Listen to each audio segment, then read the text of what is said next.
If you've driven down Union Avenue in downtown Bakersfield, you've probably noticed several vacant buildings, including an old motel, which was the scene of a homicide just a few weeks ago. The Manila Inn, even though it was not in operation, was not boarded up or fenced off, which allowed trespassers to move in. That made us curious about what is going on with the building and why it wasn't boarded up to begin with. 23 ABC's Brianna Polk spoke to the city's code enforcement about those questions and has an update for us.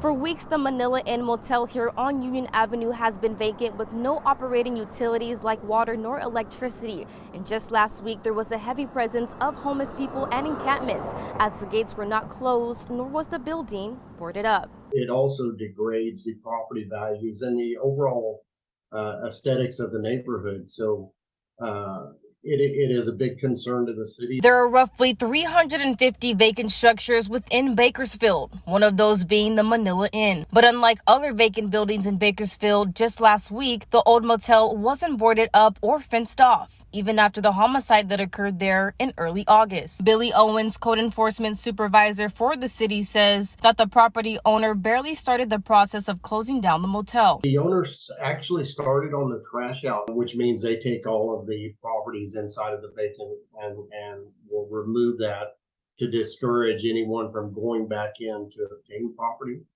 And then they will start the boarding after that. This week, the process of boarding it off has started. 23 ABC did reach out to the property owner several times, however, did not hear back about why the facility wasn't boarded up. We also asked code enforcement why the building wasn't boarded up to begin with after it became vacant. One thing that has to occur is the property owner has a right to due process. So we have to notify them of the violation. I think also what has delayed this response is the owner, a new owner, taking possession of the property. Owens adds it could take days to complete the boarding up process and says afterwards code enforcement and BPD alongside the property owner plan to keep an eye on the property to ensure that it remains closed and doesn't get reoccupied. However, Owens says that the property owner does have intentions of rehabilitating the motel. My goal is to get the property back up where it's pleasing to the neighborhood and it's an asset to the neighborhood and not a liability. And Bakersfield Code Enforcement encourages anyone who sees a property that is starting to degrade to contact them immediately at 661-326-3712. In downtown Bakersfield, I'm Brianna Polk, 23 ABC News, connecting you.